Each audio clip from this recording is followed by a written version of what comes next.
पहला प्रश्न है आपकी स्क्रीन पर कि सजीवों द्वारा भोजन ग्रहण करने एवं इसके उपयोग की विधि कहलाती है। ना सजीव है वो भोजन ग्रहण करते हैं और उसको उपयोग करते हैं, ये विधि क्या कहलाती है? ए पोषण, बी पोषक, सी उत्सर्जन और डी श्वसन।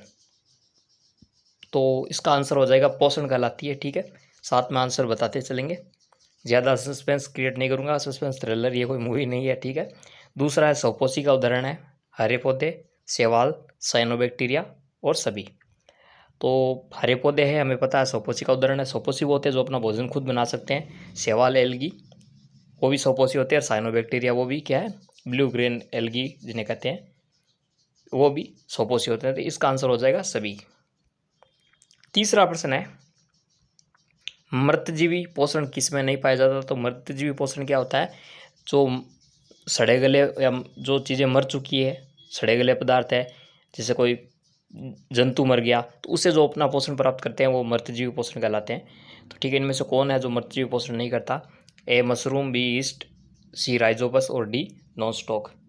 तो तीसरे प्रश्न का उत्तर बताने से पहले मैं बता दूंगा मृतजीवी पोषण है वो किसकी? फंजाई की विशेषता है। किसकी? फंजाई की विशेषता है। तो इनमें से जो फंजाई है वो तो करेगा, जो नहीं है वो नहीं करेगा।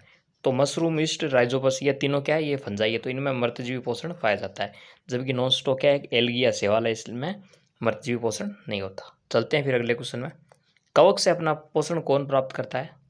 अमरबेल, कसकूटा, मोनोट्रोपा या एपिफेगस, ये नाम है। और इनमें से बताना है कवक से अपना पोषण प्राप्त कौन नहीं करता, कौन करता है। ठीक है, तो चौथे में हो जाएगा सी मोनोट्रोपा, जो प्लांट है या जीव है जो भी, वो क्या है? अपना पोषण कवक से प्राप्त करता है।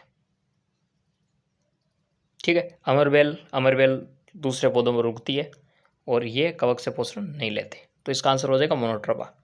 पांचवा प्रश्न है कार्बोहाइड्रेट में कौन सा तत्व एलिमेंट नहीं होता? कार्बन जिसका प्रतीक होता है सी, ऑक्सीजन जिसका प्रतीक होता है ओ, नाइट्रोजन जिसका प्रतीक होता है एन और हाइड्रोजन जिसका प्रतीक होता है कैपिटल एच।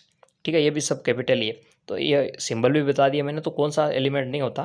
तो कार्बोहाइड्रेट में कौन सा नहीं होता? तो कार्बन होती है, ऑक्सीजन होता है और हाइड्रोजन भी होता है, जिससे कि नाइट्रोजन नहीं पाया जाता इसके अंदर। छठा प्रश्न है किसान अपने खेतों में उर्वरक और खाद डालते हैं क्योंकि इसमें प्रचुर मात्रा में होता है। यानी किसान है अपने खेतों में, दोबारा पढ़ते हैं, उर्वरक और खाद डालते हैं क्योंकि इसमें प्रचुर मात्रा में क्या होता है? कार्बन होता है, नाइट्रोजन होता है, ऑक्सीजन होता है, क्लोरीन होता है। तो छठा प्रश्न है, छठा प्रश्न का आंसर हो जाएगा इसमें नाइट्रोजन प्रचुर मात्रा में होता है। नाइट्रोजन पोषण देता है, ठीक है, पौधों को, तभी उर्वरक और खाद डालते हैं। सातवां प्रश्न है प्रकाश संश्लेषण के दौरान क्या बनता है? कार्बोहाइड्रेट है, वसा है, प्रोटीन है और एक आपका चौथा ऑप्शन है विटामिन। तो क्या बनता है? आठवां प्रश्न, सातवां प्रश्न है ये, तो विटामिन है डी में तो, और बाकी क्या? तो सातवें प्रश्न के अंदर की प्रकाश संश्लेषण के दौरान क्या बनता है? तो सातवें में हो जाएगा एक कार्बोहाइड्रेट बनता है, जबकि वसा, प्रोटीन और विटामिन नहीं बनते। चलते हैं फिर अगले प्रश्न पर। अगला प्रश्न कह रहा है प्रकाश संश्लेषण में पौधे किस गैस का उपभोग करते हैं, यानी किस गैस को यूज करते हैं? Carbon dioxide, carbon monoxide, nitrogen या ऑक्सीजन।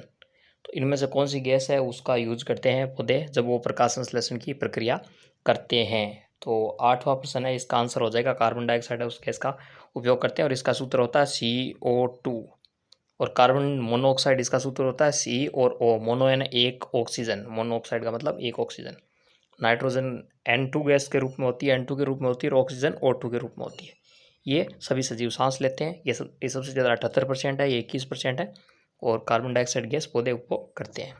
अगला प्रश्न है प्रकाश संश्लेषण यानी फोटोसिंथेसिस है के उत्पाद में कौन सी गैस बनती है, निर्मित होती है?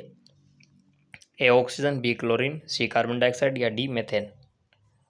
तो 9वें प्रश्न के अंदर आप सोचिए क्या होगा, तो इसका आंसर हो जाएगा ऑक्सीजन बनती है, जिसको सभी सजीव सांस के रूप में उपयोग लेते हैं। कार्बन डाइऑक्साइड पौधे लेते ही है, ठीक है। और मेथेन को बायोगैस कहते हैं या गोबर गैस कहते हैं, ये गोबर से बनती है, ठीक है। अगला प्रश्न है 10वां पत्तियों में किस वर्ण के कारण उनका रंग हरा होता है? तो पत्तियां हरी होती है हमें पता है, ठीक है। वैसे आप कहेंगे पीली भी होते हैं, गुलाबी होती है, वो नहीं, वो अलग तरह के पिगमेंट होते हैं, लेकिन मुख्यतः जब ग्रीन लीफ होती है उसका कारण आपको बताना है। क्या है? लेक्टोफिल है, बेसोफिल है, क्लोरोफिल है या फ्लोरोफिल है। चार ऑप्शन है, किसके कारण हरा रंग होता है, कौन सा वर्णक या पिगमेंट पाया जाता है? तो 10वां प्रश्न है, इसके 10वें प्रश्न में हो जाएगा क्लोरोफिल पाया जाता है। 11वां प्रश्न देखते हैं कि गीली दीवारों और ठहरे जलाशयों में हरे रंग के उगते हैं, यानी उगते हैं और हरे रंग के होते हैं। हम देखते हैं कि कई बार बारिश हो जाती है तो दीवारें गीली पर हरा हरा बन जाता है, चिपचिपा पदार्थ, ठीक है। इसके अलावा बहुत दिनों तक पानी पड़ा रहे वहाँ पर भी हरा हो जाता है, तो क्या होते हैं, पौधे होते हैं, शैवाल होते हैं, कवक होते हैं या कोई नहीं। तो 11वें के अंदर आपका हो जाएगा शैवाल या एल्गी होते हैं, ठीक है ना। एल्गी जिनमें जड़ तना पत्ती जैसी संरचनाएं नहीं होती, फिर भी वो अपना भोजन स्वयं बनाते हैं, स्वपोषी होते हैं, क्लोरोफिल उनमें पाया जाता है, इसलिए हरे रंग के होते हैं। अगला प्रश्न है, शैवाल व कवक के बीच संबंध होता है परजीवी, सहजीवी, मृतजीवी या अजीवी। तो 12वें प्रश्न का उत्तर हो जाएगा सहजीवी, यानी दोनों साथ रहते हैं। सहजीवी संबंध वो होता है जिसमें एक कोई चीज़ उपलब्ध कराता है, दूसरा कुछ देता है, ठीक है ना। तो यह सहजीवी संबंध होता है।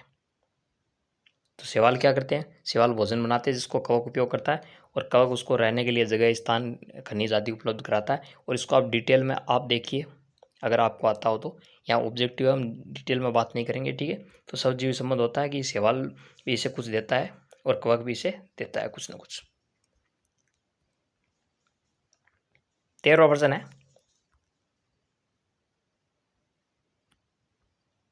जीवाणु जो फलीदार पौधों की जड़ों में सहजीवी रूप में रहता है और नाइट्रोजन को पौधों के उपयोग योग्य बनाता है। नाइट्रोजन सीधे पौधे ले नहीं सकते, इसलिए जो फलीदार पौधे होते हैं जैसे मटर है, चना है, ठीक है ना, दालें हैं, उनमें क्या एक सहजीवी रूप में एक जीवाणु रहता है, वो नाइट्रोजन को उपयोग योग्य बनाता है। इन पौधों को फलीदार पौधों कहते हैं लेगुमिनोसी पौधे, लेगुमिनोसी पौधे, ठीक है। और इन पौधों में क्या होता है, एक जीवाणु रहता है, इसलिए क्या करते हैं कि खेत में फसल के साथ हम चना आदि फसल जरूर उगाते हैं, जिससे क्या कि मिट्टी में नाइट्रोजन बढ़ जाता है। तो कौन सा जीवाणु है वो बताना है। राइजोपस है, लैक्टोबैसिलस है, साल्मोनेला है या राइजोबियम है। तो इसके अंदर राइजोबियम जीवाणु है, वो फलीदार पौधों जैसे चना मटर आदि की जड़ों में रहता है। इसके अलावा लैक्टोबैसिलस क्या है, लैक्टोबैसिलस एक जीवाणु जो दूध को दही में बदलता है। आगे बात करते हैं, मानव रिक्त स्थान है क्योंकि यह पौधों से भोजन प्राप्त करता है। मानव स्वपोषी है, विषमपोषी है, सहजीवी या परजीवी है। तो मानव कैसा जीव है, तो मानव अभी बता देते हैं। मानव क्या है, विषमपोषी है, और ये भोजन कहाँ से प्राप्त करता है, पौधों से प्राप्त करता है। अपना भोजन खुद नहीं बना सकते, वो कहलाते हैं विषमपोषी। स्वपोषी पौधे खुद होते हैं। सहजीवी का मतलब है कि दो साथ अंतःक्रिया करते हैं, जैसे कि शैवाल और कवक। परजीवी जैसे कि मच्छर हो गया जो खून चूसते हैं, मलेरिया का मच्छर, इस तरह कुछ नहीं होता, ठीक है। तो मानव क्या है, विषमपोषी है। एंड आज का लास्ट प्रश्न देखते हैं कि कौन सा कीटभक्षी पादप नहीं है। ये एक बार रीट में आया था, रीट परी के अंदर ऐसा ही कुछ प्रश्न है, ठीक है, ऐसा ही कुछ आया था, ठीक है। विनस फ्लाईट्रैप, यूट्रिकुलेरिया, ड्रोसेरा और ओसिलेटोरिया। तो कीटभक्षी पादप वो होते हैं जो कीटों को पकड़ कर खाते हैं, ठीक है। उनकी जो पोषण की पूर्ति है वो सही से होती नहीं है, इसलिए क्या वो पोषण अपना कीटों से आदि पकड़ कर खा करते हैं, अपने अंदर बंद कर लेते हैं। तो 3 पादप प्लांट है, एक नहीं है। विनस फ्लाईट्रैप है, यूट्रिकुलेरिया और ड्रोसेरा है, 3 कीटभक्षी पादप हमेशा याद रखिए। ओसिलेटोरिया नहीं है। और ओसिलेटोरिया क्या है, एक शैवाल या ब्लू ग्रीन एल्गी है ना, साइनोबैक्टीरिया है, ठीक है। तो इसी के साथ ये वीडियो कंप्लीट होता है। वीडियो अच्छा लगे तो इसको लाइक कर दीजिए, शेयर कर दीजिए और चैनल को सब्सक्राइब कर दीजिए। शुरू में ये सब नहीं बोला बिकॉज आते ही प्लीज़ कर दो, ये कर दो, तो इरिटेट होता है स्टूडेंट पढ़ता, ठीक है ना। तो आपको शुरू में मैंने पढ़ाया, अब मैं कह रहा हूँ। तो वीडियो अच्छा लगे तो लाइक शेयर और चैनल को सब्सक्राइब कीजिए और मिलते हैं फिर अगले वीडियो में।